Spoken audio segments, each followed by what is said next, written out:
and I will illuminate everything. No need to be frightened by intimacy. No, just throw off your fear and come running to me. Oh, 'cause I loved you before you knew it was love, and I saw it all. Still I chose the cross, and you are the one that I was thinking of when I rose from the grave. Now rid of the shackles, my victory's yours. I tore the veil for you to come close. There's no reason to stand at a distance anymore. You're not far from home. You're not far from home. Keep on. Check, check. Hey, hey, hey. Check, check, check. Test, test, test. Check, check. Ooh, there we go. There's definitely something there. Check. And Hey, all hey, that's hey. right. Check, check. Hey, check. Hey, hey, hey. Nathan, you getting good levels? Check. You're good? Feels a little bit, Brian, it feels a little bit ringy, just like on the verge of being ringy. Check, check, check. Hey, hey, hey, hey. Okay, all right. No, no, we're good.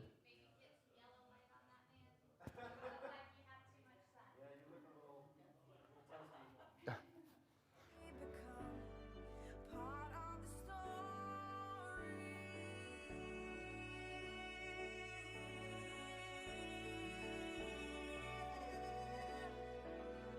Baby, you're almost home now.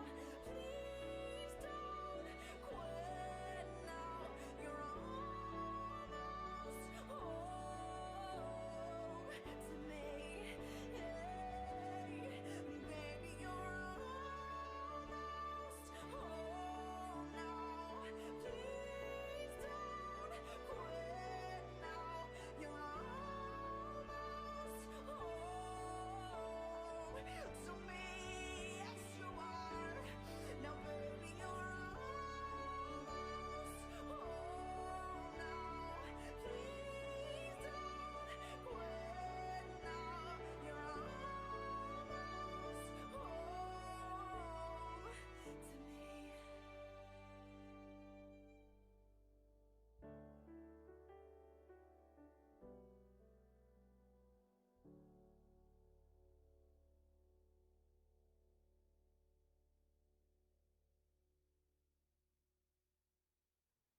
My soul found a friend, so I run to the Father again and again and again and again.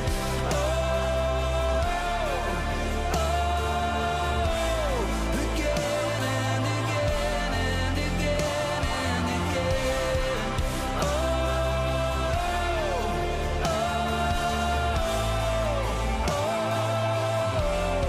again and again.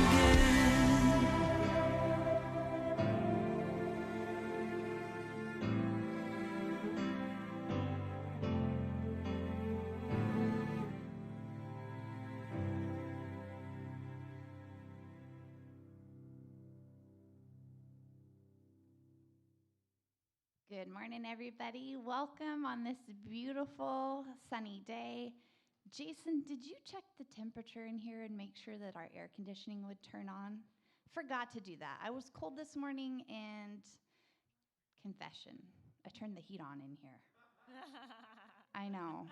Many of you know I just got home from Haiti. This is a little bit chilly for me.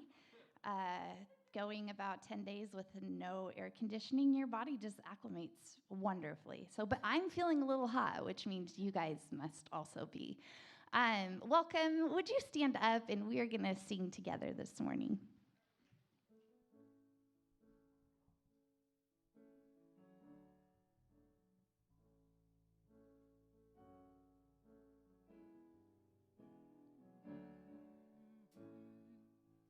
Let the King of my heart be the mountain where I run, the fountain I drink from. Oh, he is my song. Let the King of my heart be the shadow where I hide, the ransom for my life. Oh, he is my song. You are good, good. Oh, you are good, good. Oh, you are good, good. Oh,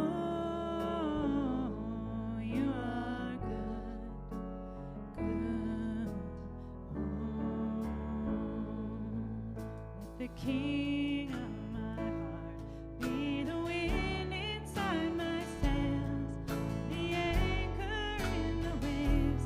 Oh, he is my song. Let the King of my heart be the fire inside my veins, the echo of my days. Oh, he is my song, and you are good, good.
promise to us is real.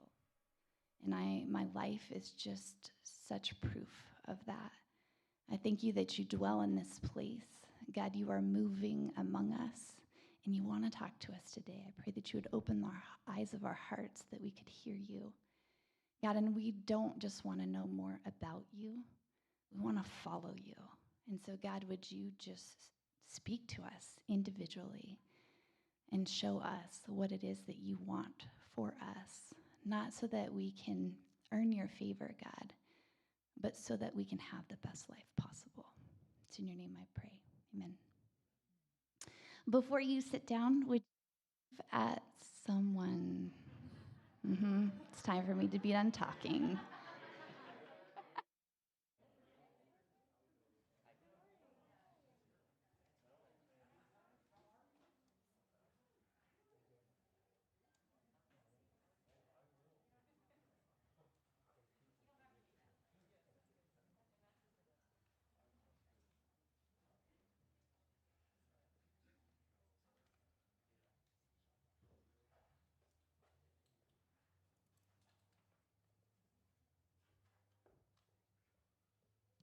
Well, good morning, everybody. I mean, this is obvious, but how about that weather? Yeah, feels good, doesn't it? Oh my goodness, it's April, right? It's April. Yeah, I'm so thankful for global warming. I got to find the good parts of everything, right? As many of you know, also welcome to those of you that are at home. I was watching online live last week from Haiti, and it was just super cool to have that experience of being an at-home viewer.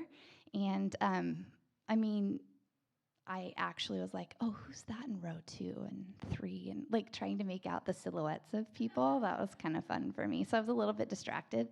But I loved Casey's message, and it was just really cool for me to sit there and enjoy that from an ocean away, literally. Really beautiful. So I'm so glad that we have this. And thank you guys again in the booth for all that you do to make that happen every week for us. Yeah. I love that as the summer months hit and we are going on vacations and the world is opening up, we can still have this rhythm of going to church on Sundays from wherever we are and engaging and being unified in spirit and in direction as we sit under the teaching that we have here. So really, really beautiful, really cool. I did say I was in Haiti. I got to go and visit Cam, and we had some goofy pictures that we took. The bananas there are really good, you guys. I don't generally like bananas, but they're tree ripened, and they're not in some greenhouse somewhere, so that's kind of fun. I got to help him move into an apartment that he's sharing, and you saw that on the announcements that Jason gave, or you heard it, I would say. But I just want to give a shout out to Edward and Rochelle, Cam's new roommates. They are a married couple, and hi guys, I miss you already, and we love you and we're praying for you. But I got to move my sweet kid into his first apartment. And those of you that are mamas, you know what that feels like. And for him to invite me to be a part of that was such a privilege and such a joy. And I mean, it's hot. It's hot there. But this little apartment he has running water, you guys. He hasn't had running water for a couple of years.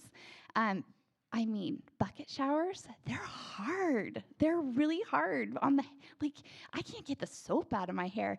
And so I was like glamping in Haiti. I brought myself a pump, an actual pump that I put in the bucket with a hose nozzle sprayer, like from the kitchen sink. You guys, I've never felt so clean in Haiti. It was awesome. And Cam goes, Mom, did you use an entire 5-gallon bucket? And I'm like, yes, I did.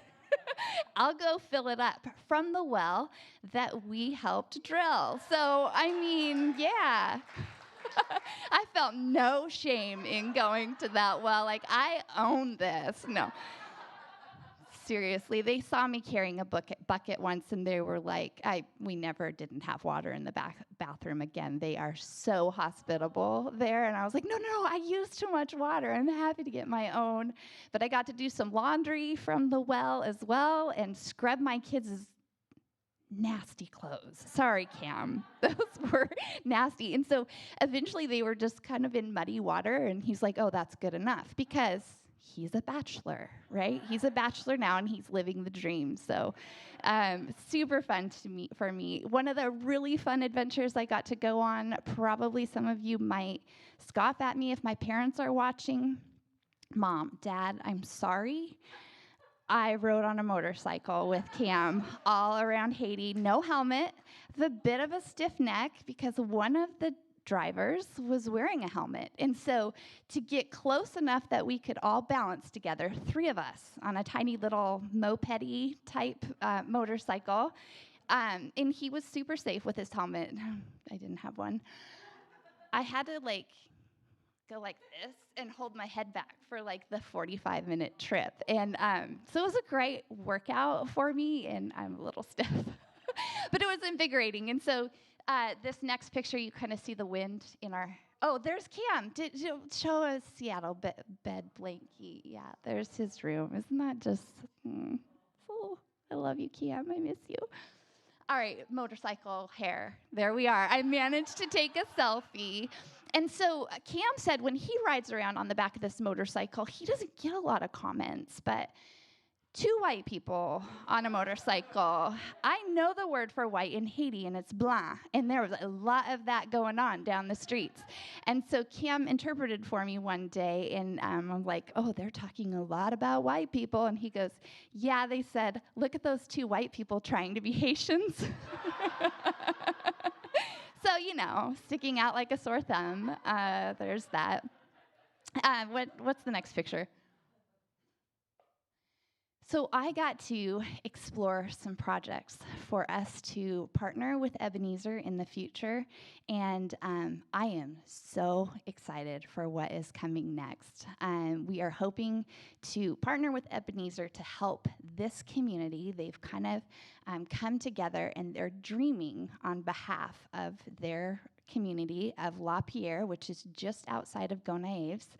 And their dream is to have some fishing boats. They have them, but they don't have motors on them, which means they can't get out to sea, and they can't fish fish in the deeper waters for the better fish. And so this will change their lives a little bit to have motors on their boats. And then their next dream is to take that beachfront that they own the rights to and turn it into not a resort, but a place where people can go and enjoy, and mostly white people, because the Haitians don't really hang out at the ocean.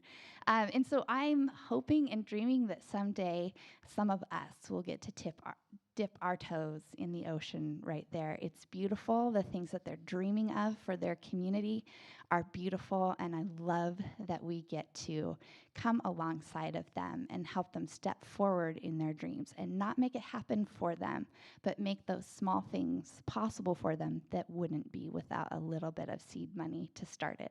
And so we will talk more about that later, but I just kind of want to give you a snap glimpse into what we're dreaming about. I don't know when we're going to do it. We'll talk about that. I just got home yesterday, so all in good time. What's the next one? Oh, we're done. Cool. Okay, I'm going to stop talking about Haiti, and now I'm going to throw out a huge thank you, because I got home from my trip, and I looked at our sign up, and it's filled. Absolutely completed. And so for those of you at home that have brought things in during the week as well, thank you, thank you, thank you. I'm excited again to go to Cedar Way, and then also to make those deliveries to Vision House on behalf of you guys. And thank you for loving people well. Thank you for that breath of fresh air that I get now, where I don't have to figure out, oh, what do we need to do and who needs to go shopping. What a sweet gift to come home to. I love you guys, and I love the way you love other people. We have a baptism coming up. see how it says May 9th or 16th? We're not sure what might work for people. We know that the 9th is Mother's Day. But if Brooklyn and Ashley are the only ones that are thinking of getting baptized, I'm okay doing that on Mama's Day. Oh, so do you have a date? Woo! Three people, not the entire. It feels like the entire 5 of them, but we're only going to commit 3 of them this morning. Work on that, though, Stacy. Let me know. Nothing like a call out. Okay, hard no. All right. I get it. Really cool. That is always a choice that you get to make. And so have we landed on a date, you guys? The 9th. Okay, woohoo! Look at us settling things here. It's been a great work morning so far. Okay, May 9th. If there's anyone else that would like to be baptized, you will not be the only one, and we would love to have you sign up. The way that you do that is by going to your online communication card at brookviewchurch.com/contact, and it'll have a box for you to click, and we will get back to you. You can also text the word baptism to that number, and Jason will reach out to you this week and just kind of get you all the information that you might need. Now, filling out that online communication card or texting that number doesn't commit you to doing it. We'd love to get you information if you're just interested and you have questions as well. So I did mention that online communication card. We'd love for you to fill that out. We love hearing from you. We love praying for you, and just seeing that you're here. Also, we have the ability to RSVP for church every week, and we're still doing that in this phase where we are at a limited capacity. We're certainly not full, but we want to be mindful of the governor's orders and be gathering people in a safe way. So you can RSVP for church by going to brookviewchurch.com/church. True? Yeah? Okay. Awesome. All right, well, that's all that I have for you, and I can't wait to hear you bring it, honey.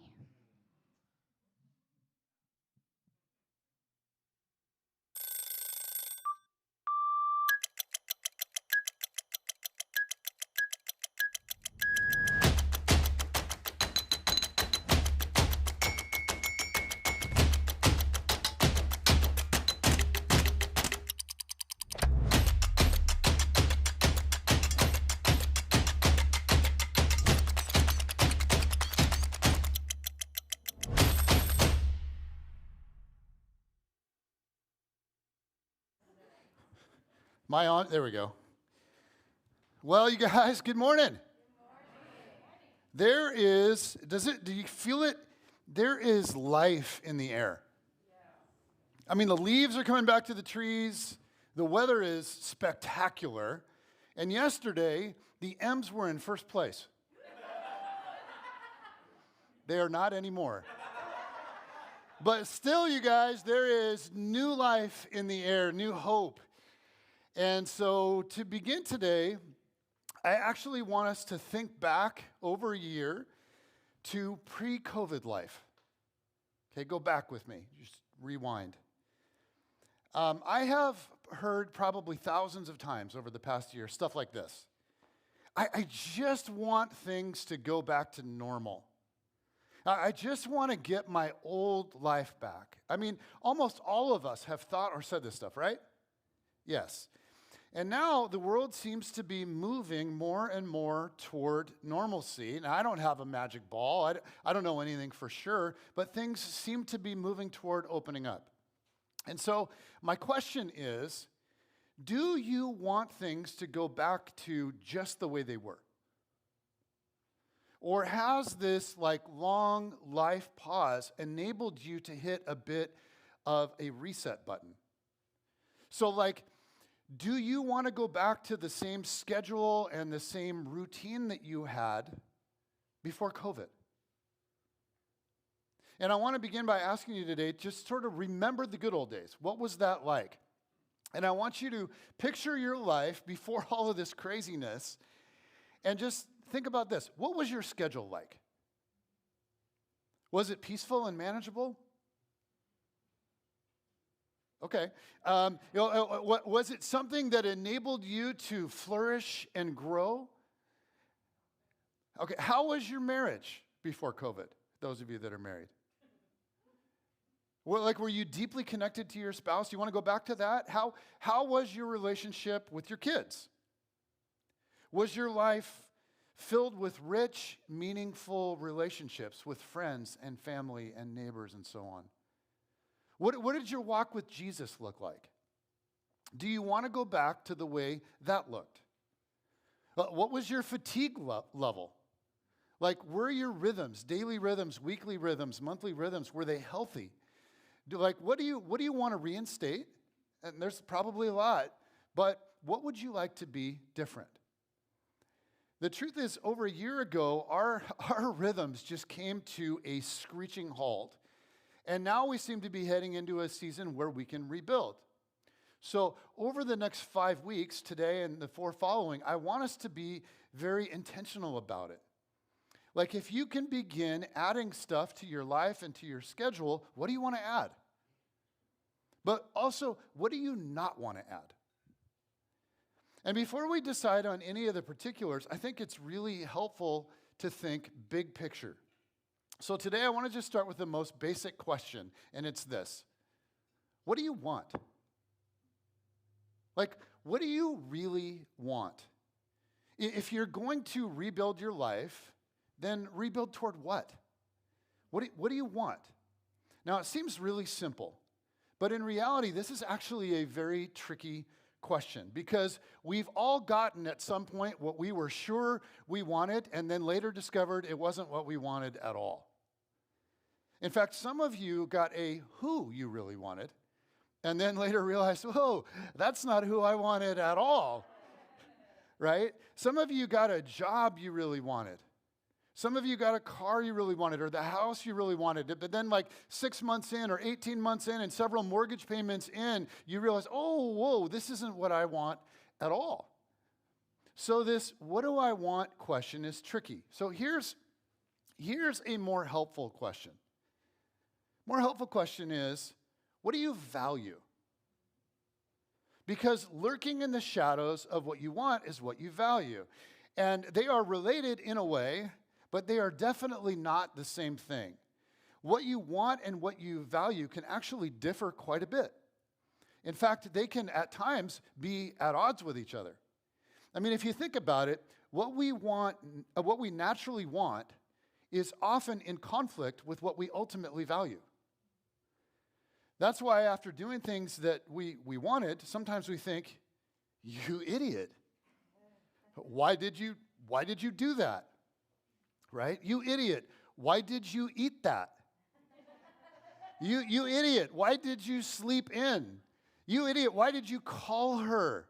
Why did you say yes to that? You idiot, why did you do that thing you do again?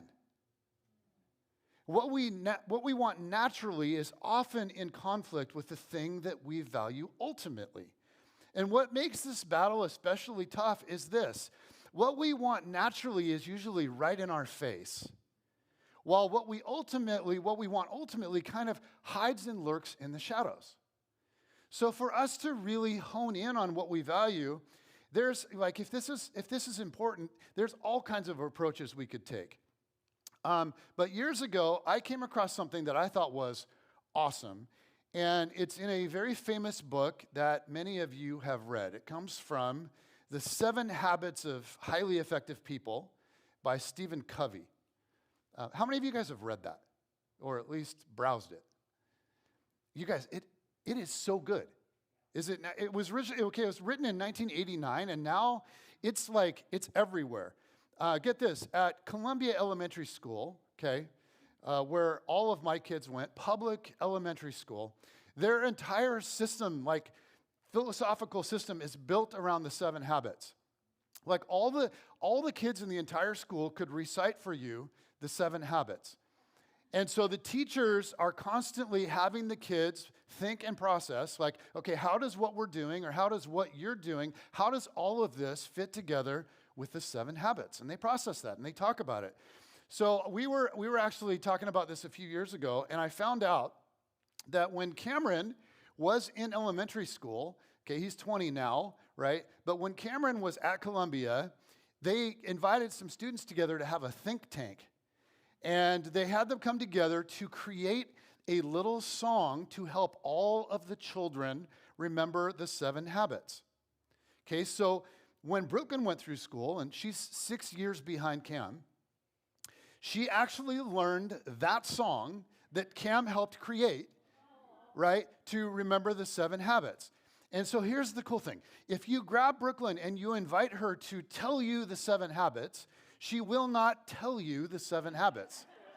She will sing you the 7 habits. And so Cam and the kids back in his day, they set the song to the tune of If You're Happy and You Know It. And it's got hand motions and everything. And you guys, it's pretty amazing. Would you like to hear it? Yes. Brooklyn.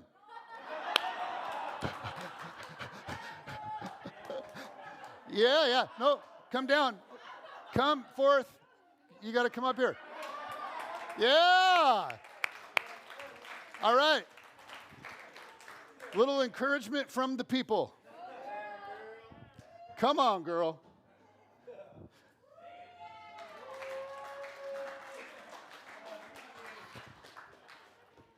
All right, now. Okay, take your mask off. Okay. She had no idea that this was happening. Okay, let's get this back at the right spot. Okay, and by the way, she said, here's the cool thing. There's some hand motions and things with this. Like, one of the 7 habits is to synergize, right? And so they have this movement for synergize. I think it should just synergize, right? And she's like, that seems kind of lame. Until you're in an all-school assembly with 400 kids, and they're singing the song, and they all synergize together. All right, here we go. Let's count down. 3, 2, 1. Be proactive, think win-win, first things first, synergize. Be proactive, think win-win, first things first, synergize. Seek first to understand, then to be understood. Begin with the end in mind, sharpen the saw, sharpen the saw. That's so good.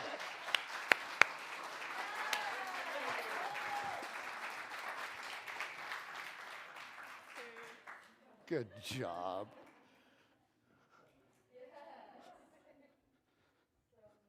So good. And by the way, Cam,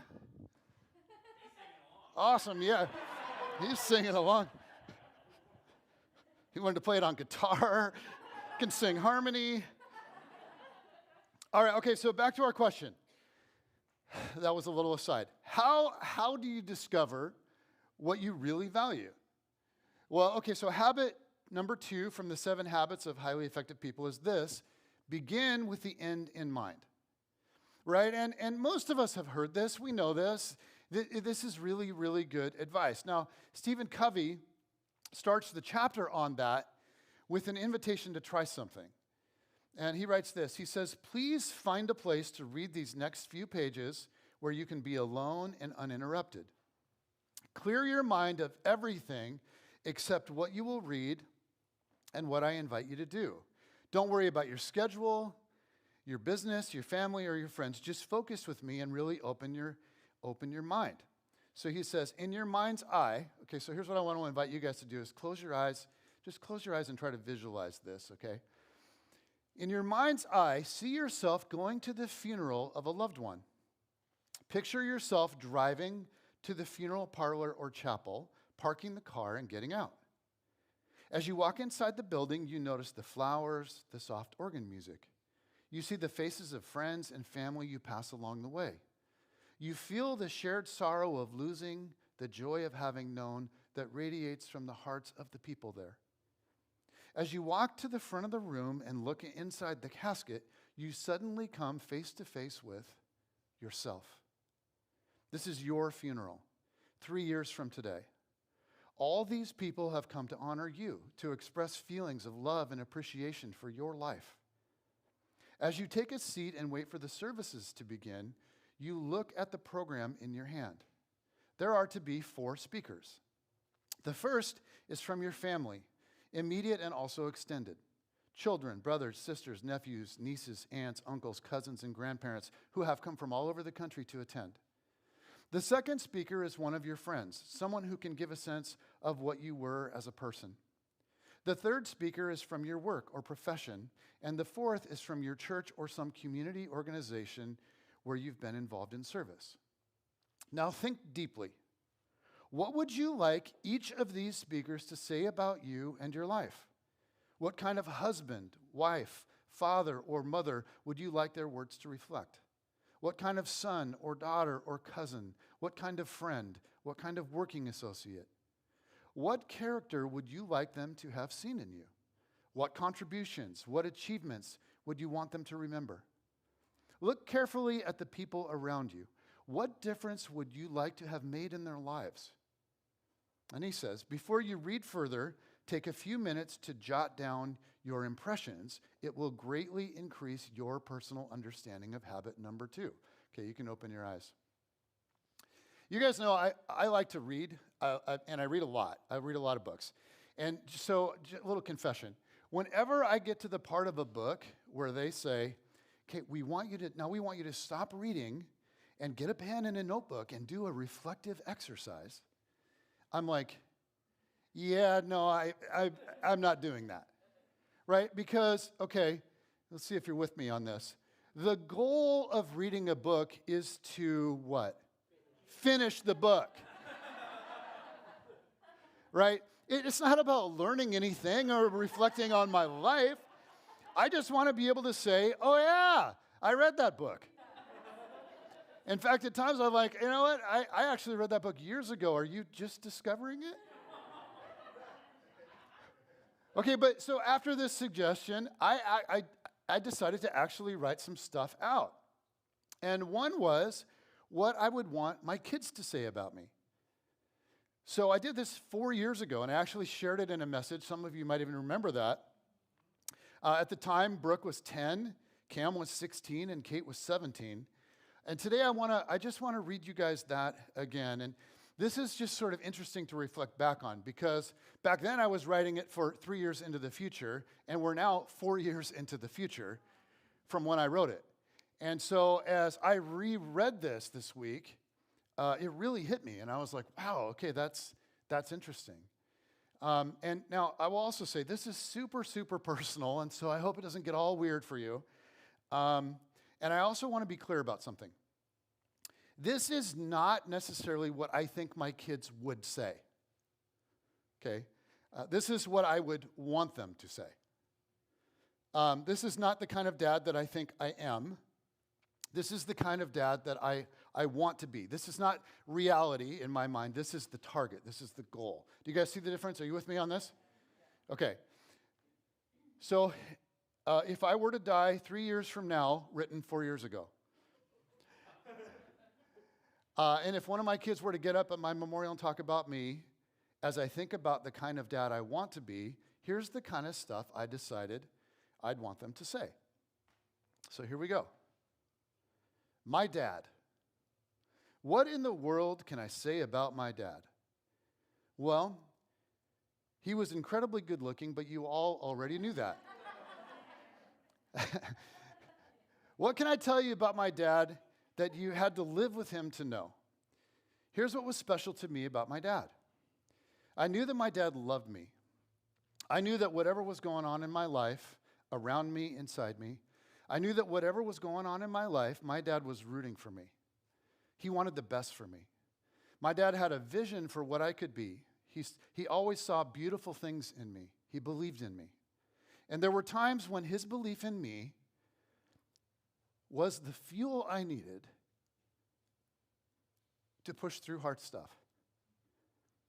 My dad helped me become a better version of myself. And my dad was deeply authentic. Who my dad was when we were alone at home at night when we'd all let our guard down, it was the same person he was in public. When over the years I'd hear him preach and talk about how life should be lived, I saw him doing his best to actually live that way. He didn't pretend to be somebody he wasn't. He was true, he was real, he was authentic. And my dad was transparent. He didn't hold me off at arm's length. He wasn't the silent, private type guy. I always felt like I had access to him, to his heart. If he was disappointed, I knew it. If he was frustrated, I knew it. If he was excited, I knew it. If he was scared or sad or nervous, we all knew it. He didn't hide his heart from me or from our family. We had access to him. He was transparent.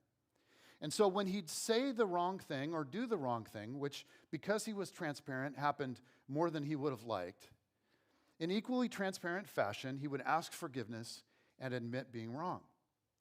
It made me feel like I didn't have to be perfect. I just needed to be honest.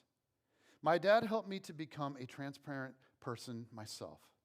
My dad helped me understand what it takes to actually connect with people.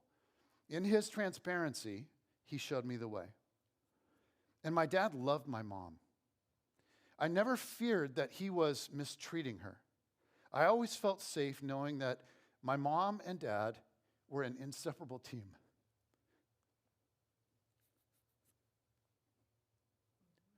Stop it. They had each other's backs, that they'd fight for each other. If I was frustrated with mom, dad would help me see things from her perspective. As deeply as I knew he loved me, I knew just as deeply I knew just as much how deep his love was for mom. Even when they disagreed and bickered, which they did in front of us, I guess it was part of the whole being transparent thing. When they bickered and got frustrated with each other, I always knew it would eventually get resolved, that he and mom would never give up on each other. And there were some tough times over the years, high stress times, times where they didn't see eye to eye, but they found a way to work through it and still honor each other. My dad showed me what it actually looks like to honor a vow to love another person until death do us part. And someday when I'm married, I will always remember what loving a spouse looks like. I saw that my whole life in my dad. I guess in the end, I can wrap up with this. I've learned to be a better human being because of knowing my dad.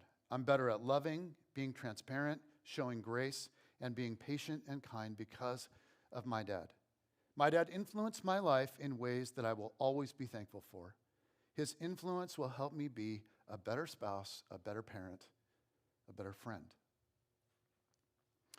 Okay, you guys, doing this exercise for me was super eye-opening, actually.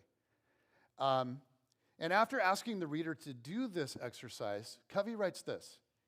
He says, if you participated seriously in this visualization experience, you touched for a moment some of your deep fundamental values. And in doing this exercise, here's some of what became kind of obvious to me. That my definition of success had very little to do with achievement. It's not ultimately about being super skilled or super talented. It's not ultimately about impressive achievements. It's not ultimately about having great pecs and a fabulous butt. And while there are things that I value, those among them a little, I discovered there are other things that I value more. So really, in the end, what it comes down to for me is this. Like, I want to be a certain kind of person, and I want to have a certain kind of character. And I want to connect with and love and impact those closest to me. In fact, it became obvious to me that impressing people I don't know is really not what matters most to me. What became uber clear is this. I want those closest to me to be the ones that respect me most. And it's interesting, in my mind, when people got up to talk about me, nobody mentioned how well I dressed or how in shape I was. Nobody mentioned what I drove or how nice my house was. Nobody even mentioned my sermons, you guys. Yeah, whoa. What people talked about was how I made them feel and my influence on them. And so what it ultimately comes down to for me, I guess, is, and by the way, a few people did talk about this church, what it's meant to them. because that's a huge part of my life. So that would be in there for sure if I was drawing all this up in imaginary land. But mostly, it was just, as I envisioned this stuff, it's mostly about connections with people, about my character and my impact. And so if that is truly the case, if that's really where I want this whole thing to go, then maybe I ought to plan my life and schedule my life and organize my life around that being the end of it, about that being where this whole thing is going. And here's what I would say. To get what you really want, you must discover what you really value. And here's why this is so critical. Every single day you make thousands of choices. Do I want to do this or that? How will I spend my time? What will I give my resources to? My time, my money, my talent? Every day you have to make countless choices.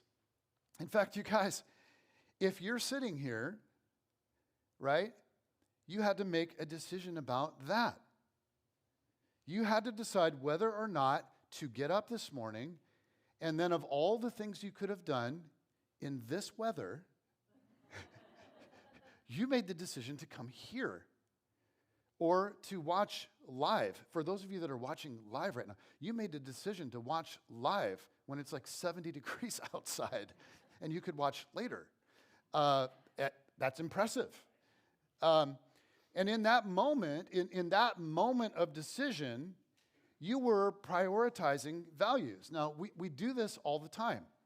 And so Stephen Covey writes this. He says, to begin with the end in mind means to start with a clear understanding of your destination. It means to know where you're going so that you better understand where you are now and so that the steps you take are always in the right direction. It's incredibly easy to get caught up in an activity trap, in the busyness of life, to work harder and harder at climbing the ladder, only to discover that it's leaning against the wrong wall. People find themselves achieving victories that are empty, successes that have come at the expense of things they suddenly realize were far more valuable to them, and they find that their drive to achieve their goal blinded them to the things that really mattered most and are now gone. If the ladder isn't leaning against the right wall, every step we take just gets us to the wrong place faster. So if you can figure out what is truly important to you, and you can live with that picture held in your mind in 4K high definition, then that clarity makes your daily decisions so much more simple. Stephen Covey concludes this. He says, if you carefully considered what you wanted to be said of you in the funeral exercise, you will find your definition of success. It may be very different than the definition you thought you had in mind. Perhaps fame, achievement, money, or some of the other things we strive for are not even part of the right wall. Now, guys, you better figure out what wall your ladder is leaning on. Because you don't want to get down the road years later and find out, whoops, this isn't actually the road that I wanted to go down at all. It's really worthwhile to take time to figure out what is it that is really most important to me. What is it that's most important? There are many things that are important. What is most important? Okay, now take a deep breath. How are we doing? Okay. Because I am a follower of Jesus, and many of us in this room are, we have to take this a step further, right? Because up to this point, none of this is unique to followers of Jesus. In fact, some of you in the room, you might be thinking, what are you, Tony Robbins? Like a really nice motivational speech, Pastor. Are we going to look at the Bible and think about Jesus? Because everything that I've said so far is just true of anybody. It's not a Christian thing. It's just a thing. And so regardless of your faith background, this is a good thing to think about, okay?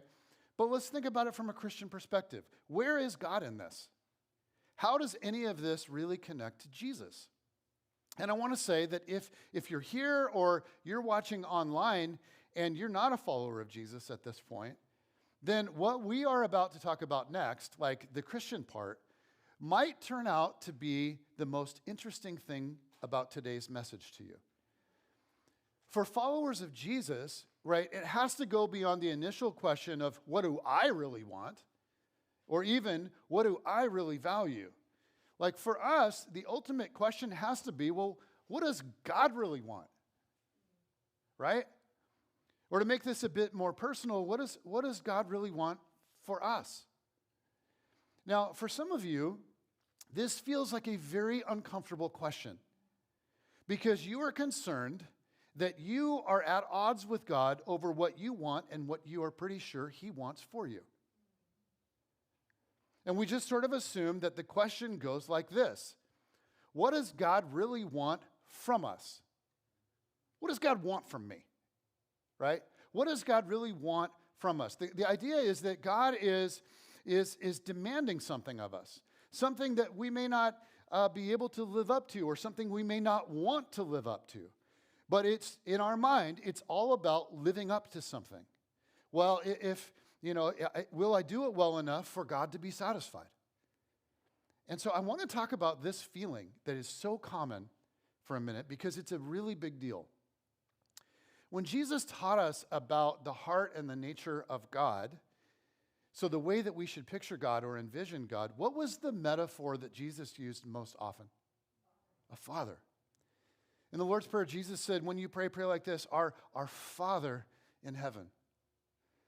Now, if we can get our minds, truly get our minds around that image, it actually changes everything. So let go of the image of a cold, dissatisfied God, this angry, impossible to please God. And instead, you just envision a father who actually loves you, who is for you. And some of you are like, oh, it's hard for me to imagine because I didn't have a human father like that. Well, even if your human father was a far cry from this, you guys have seen examples of this. There are good men in the world, right? You have seen examples of this. You have. So envision it, a loving father. And then think about this question. What does a truly good parent want from their children? And the answer to that, you guys, is nothing. Nothing. Nothing that isn't a product of our fallen and damaged egos. What does a really good parent want from their children? Nothing. Good parents want stuff for their children. Parenting for takes priority over parenting from. Now, let's think about this. Some of you are like, are you sure? Yes, I am. Let's think about this. When we see a parent trying to withdraw from their kids, right? They have a child and they're trying to extract something from their kids. Like for their egos or trying to use their kids to somehow make themselves feel whole as a person. When we see that, when you actually see that, that does not feel healthy to us. We look at that and we think, we're like, whoa, there is something really wrong with that. A couple of examples. I remember a girl in high school that I knew that wanted a baby. We're like, great. Yeah, she wanted a baby. But not like when she was an adult one day, right? Like as a sophomore, like as a 16-year-old. And here's why. She said, I just want a little person to love me. I just want chubby little arms to squeeze me and hold me, someone to always be around that loves me. Now, we look at that, right? Come on, I mean, if you're an adult and you look at that, you hear a 16-year-old girl say that, you're like, oh, sweetheart. That is not what being a parent is all about. And if you have some psychological need and you think that having a child and trying to get that child to fill your need is the answer, this is going to be an absolute disaster. Here's another context where I've seen this go just absolutely haywire. My kids have played a ton of sports over the years, and you see this kind of parenting all the time on the athletic fields and courts and stuff. Now, there are parents, right, that are cheering for their kids. They're rooting for them, right? And it's good. It's healthy. We're like, that's great. They show up. They cheer for their kids. Wonderful. But then there are parents, and it's usually dads, that are more than rooting for their kids. right? They are living through their kids. Their kids' success or their kids' failure is somehow like their own. And so they expect their kids to perform at an impossible level, and they are so critical. And when their kids are not playing up to their expectation, which is virtually all the time, they don't hurt for their kids. They get irate with their kids. They start yelling and they start screaming, and you guys, I know you have too. I have seen some stuff that would turn your stomach. I remember a few years ago, Cam was in 8th grade playing basketball, and there was a kid on an opposing team that Cam's team played all the time. They were kind of in the same circles, and we played them all the time. And this kid's dad was unbelievable. This team happened to be from Lake Stevens. I don't know what goes on up there. This dad was unbelievable. He would be screaming at the refs. He would be screaming at his son's teammates as if he had the right to just berate other people's children. And most of the time, he would be screaming at his son. And you guys, it bordered on psychotic, really. So one day, we're in the stands at the gym, and we're waiting for our game. Cam's team was going to play next, and things were kind of running behind. And so our kids and our parents are in the bleachers, and we're waiting. But the kid with the dad was playing in the game before us. And you guys, I will never forget what happened that day.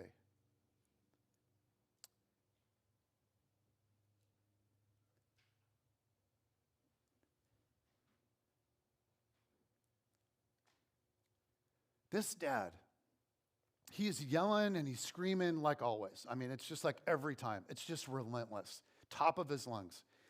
And I mean this poor kid, right? And 8th grade boy. And there's a foul, okay? So the game gets paused for 2 free throws. And the gym gets silent except for this psychotic dad. And like normal, he's not happy with how his kid is playing. And so they get all set up for the first shot, and you know, it's the only sound in the gym. Like, the only thing that's happening is like the shooter bouncing the ball before he shoots his free throws. But you can actually barely hear the ball hit the court because of this dad's just relentless, angry screams at his son. And they're just like echoing off the gym walls. And this poor kid, he's standing, around the free throw line area, just trying to block it all out. And you see him like,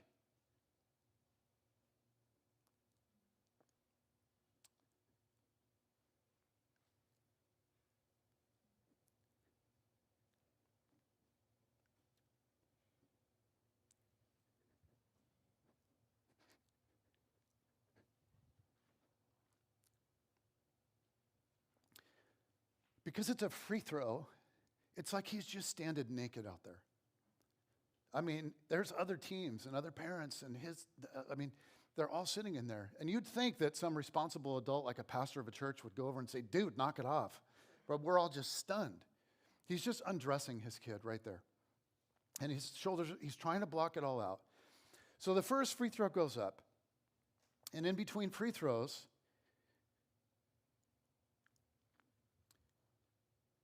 he motions to the ref and he says, hey, can you give me a second? And the ref is like, I've been reffing for years and never seen anything like this. You know, like, yeah, whatever you need to do. So the ref says, sure, and he holds his hand up. And this 8th grade boy walks over to the stands.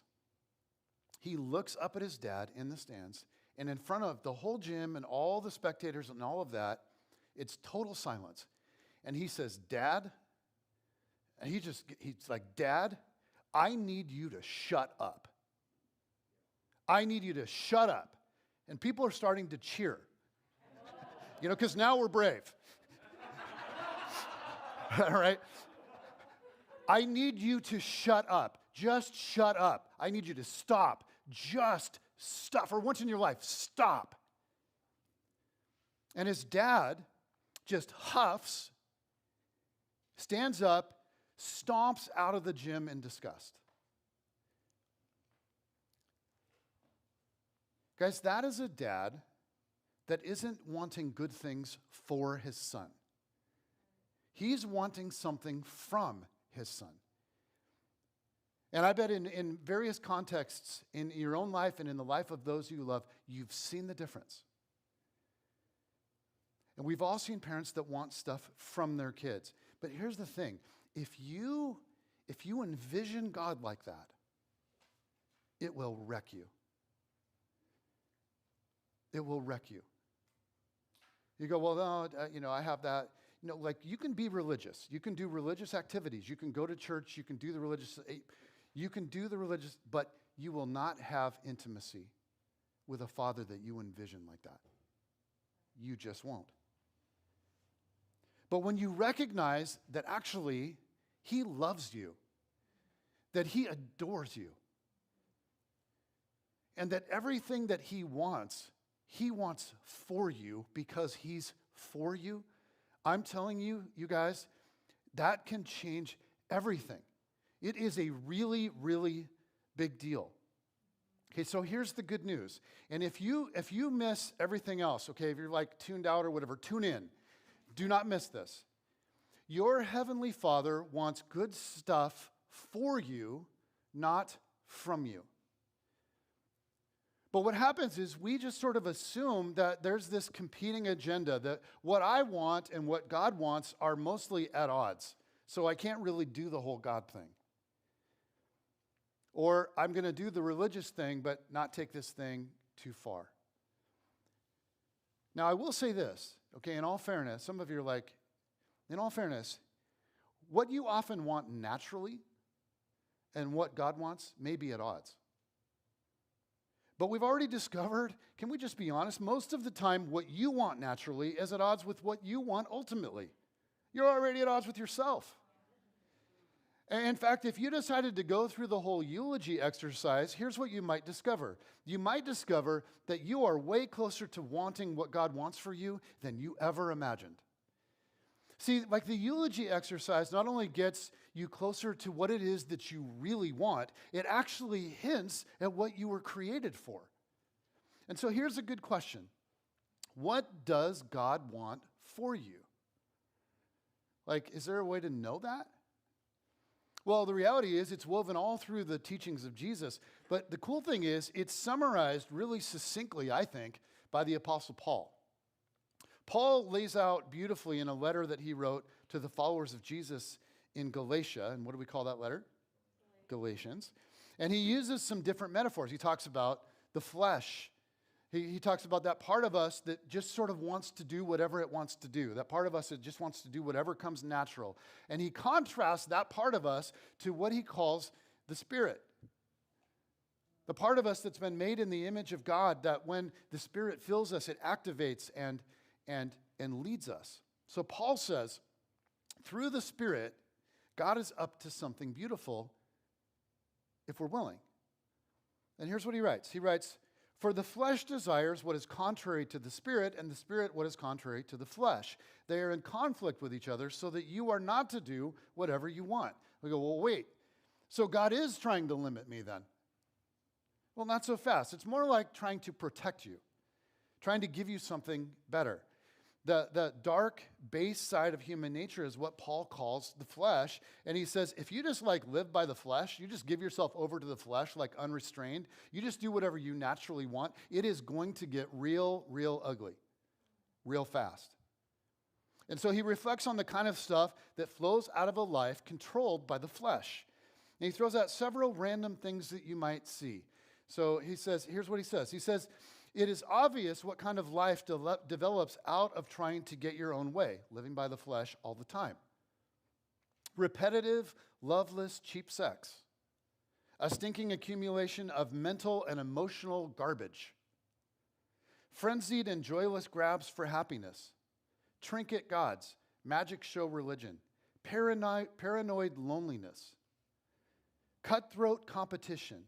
All-consuming yet never satisfied wants, a brutal temper, an impotence to love or be loved, divided homes and divided lives, small-minded and lopsided pursuits, the vicious habit of depersonalizing everyone into a rival, uncontrolled and uncontrollable addictions, ugly parodies of community.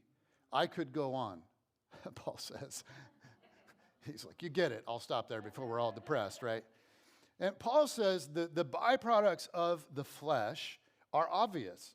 In other words, when we just do whatever it is we feel like doing, whenever it is we feel like doing it, things can get ugly.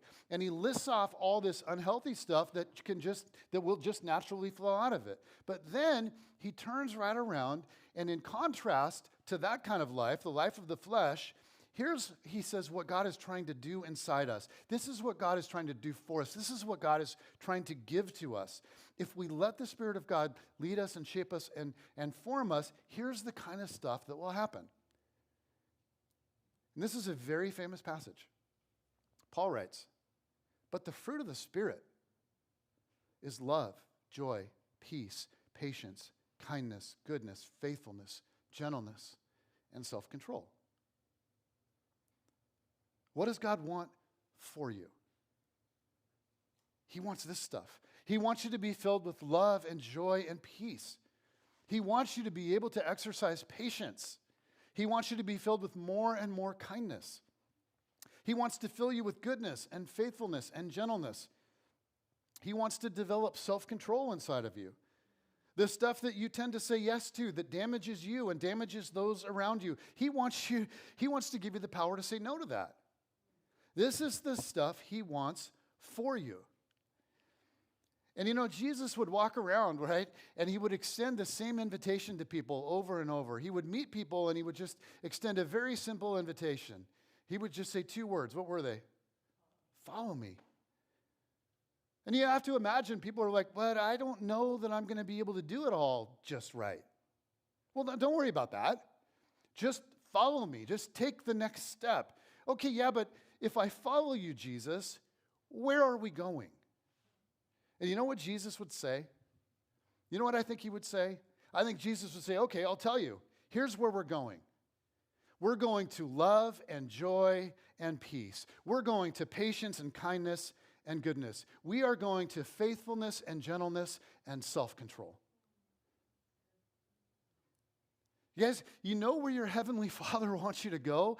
There. He wants to take you there. And you know what else? That's where you want to go. It is. And here's how I know. Here's how I know. Because even if you're sitting here thinking, or you're watching online and you're thinking, yeah, I don't know. I mean, love, joy, peace. That all seems kind of, I don't know, man. I just want a new truck. I want to go to Jamaica for a week. You value those things. You do.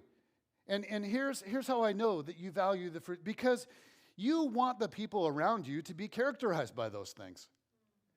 You want your son's future wife to be characterized by those things.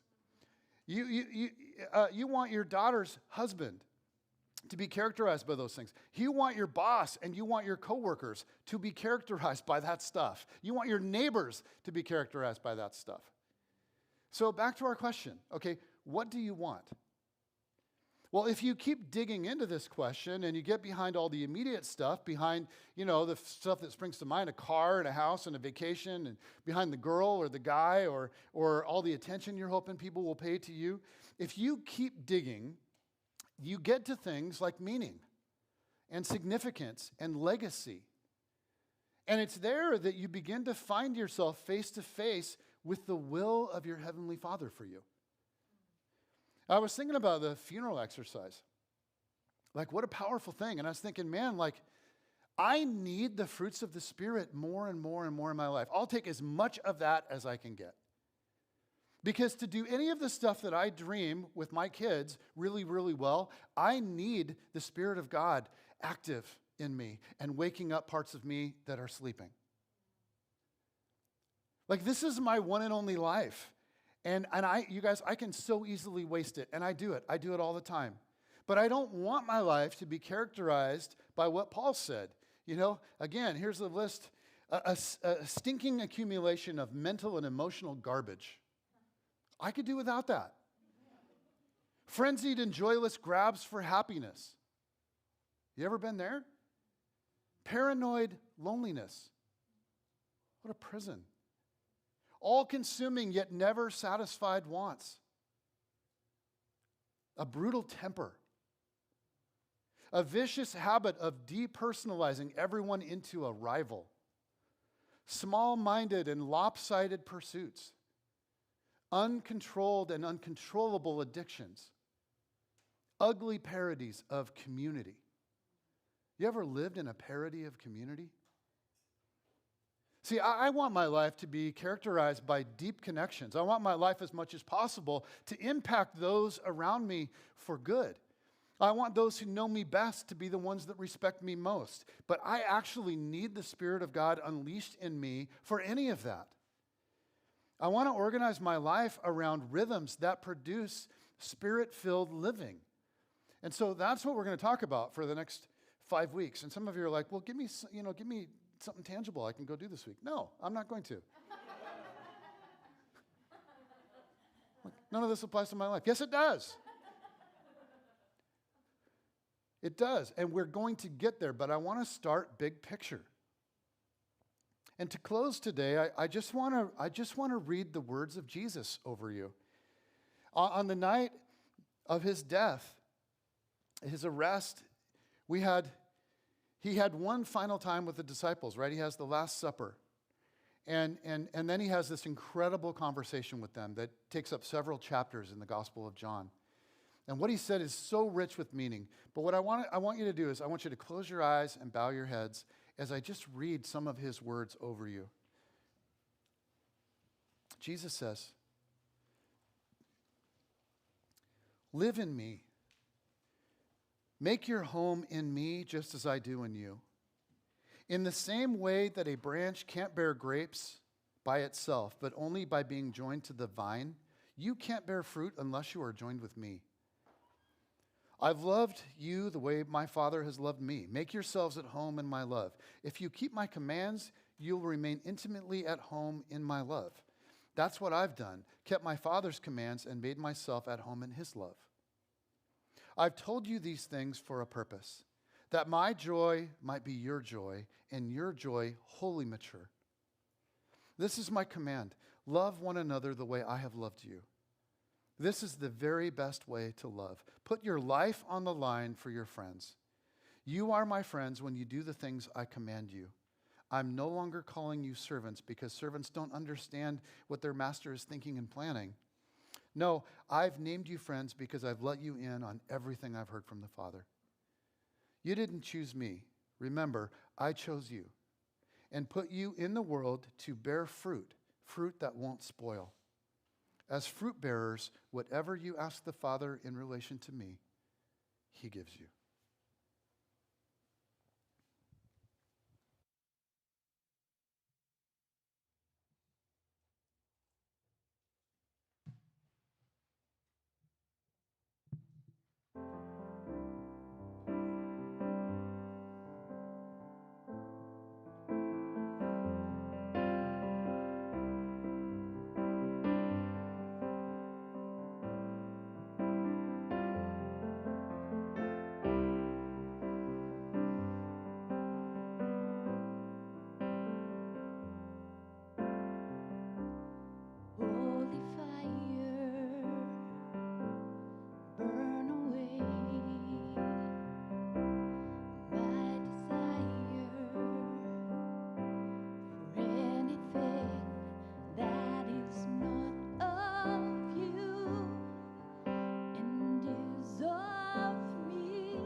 morning I woke up, and this doesn't happen very often. I'm not extra spiritual. And I didn't even remember it until I was sitting in my chair here. But God woke me up with a verse. And maybe it's a verse that's for me, but maybe it's for you too. And so I just want to be obedient to that thing that he spoke to me this morning out of Psalm 139. Search me, God, and know my heart. Test me and know my anxious thoughts. See if there is any offensive way in me, and lead me in the way everlasting.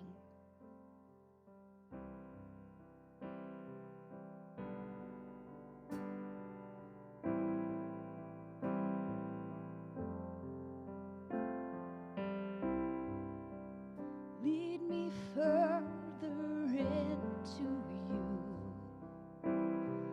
to the unknown, far beyond what I now see. That's where I want to go.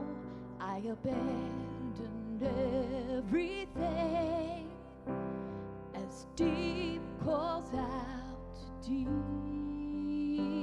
I wanna be lost, I wanna be lost in you. Overwhelm me, wanna be lost, I wanna be lost in you. Overwhelm me, take me higher, take me deeper, seeing your glory, hearing your whisper. I wanna be lost, I wanna be lost in you.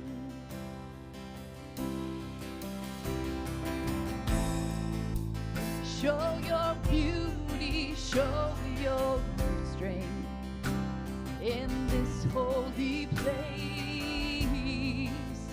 Let it be like gravity, oh, that I can't escape till my life has been transformed and my heart is one with yours. I wanna be lost, I wanna be lost in you. Overwhelm me, wanna be lost, I wanna be lost in you. Overwhelm me, take me higher, take me deeper, seeing your glory, hearing your whisper. I wanna be lost, I wanna be lost in you.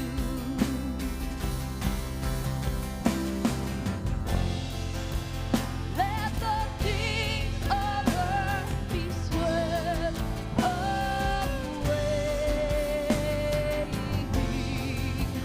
Draw me close till only you remain. Let the things of earth be swept away. Draw me close till only you remain. 'Cause I wanna be lost, I wanna be lost.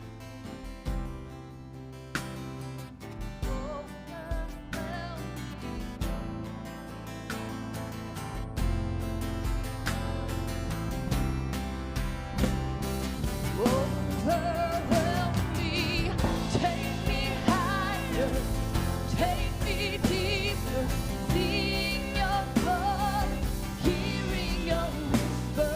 I wanna be lost, I wanna be lost in you. Oh, wanna be lost, I wanna be lost in you.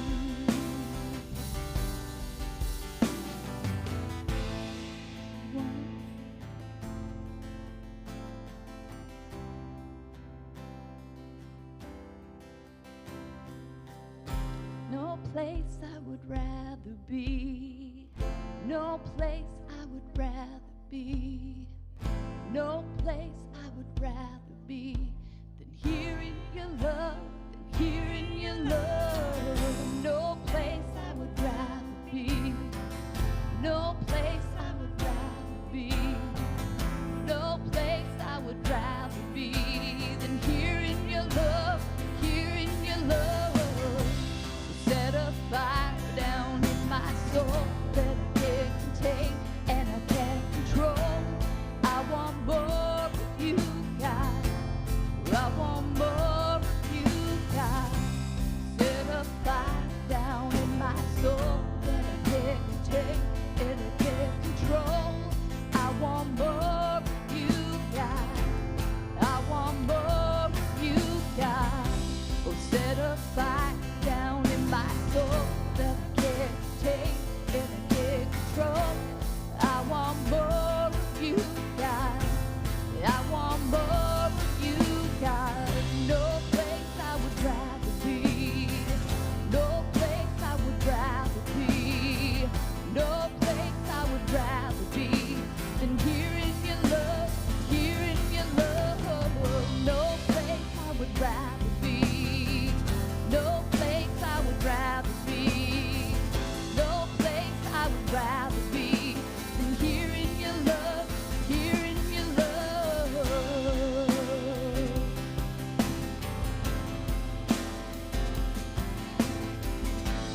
Spirit, lead me where my trust without borders. Let me walk on the water wherever you would call me. Or take me deeper than my feet could ever wander, and my faith will be made stronger in the presence of my Savior. Spirit, lead me where my trust is without borders. Let me walk upon the water wherever you would call me.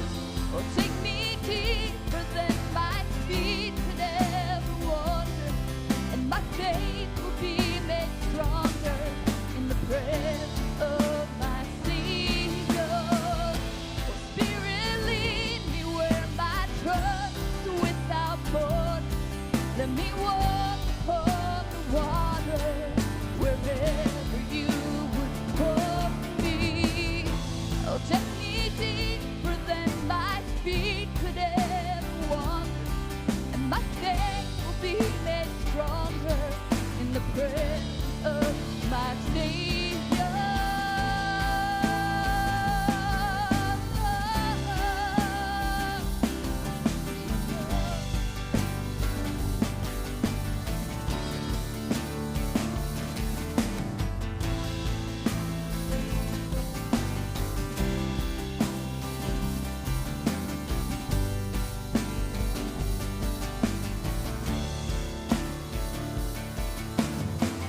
No place I would rather be. No place I would rather be. No place I would rather be than here in your love, here in your love. No place I would rather be.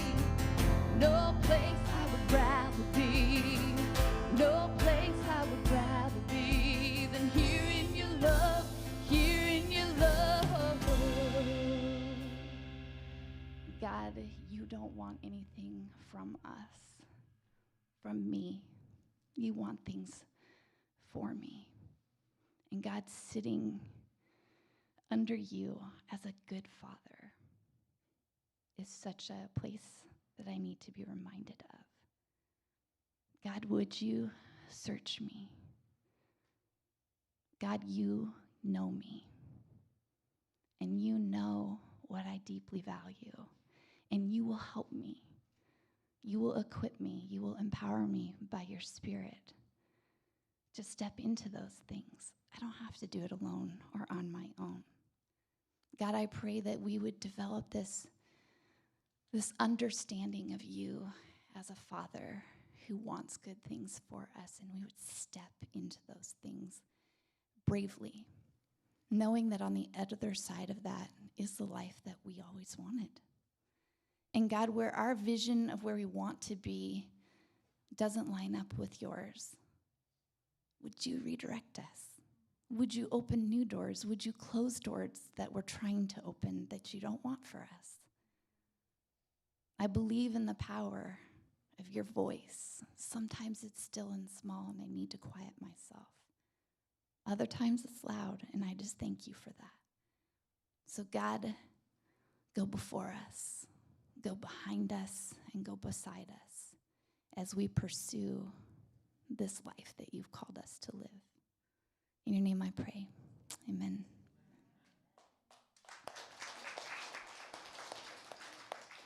Go and enjoy your day. Thank you for coming here, and we love you. You're out.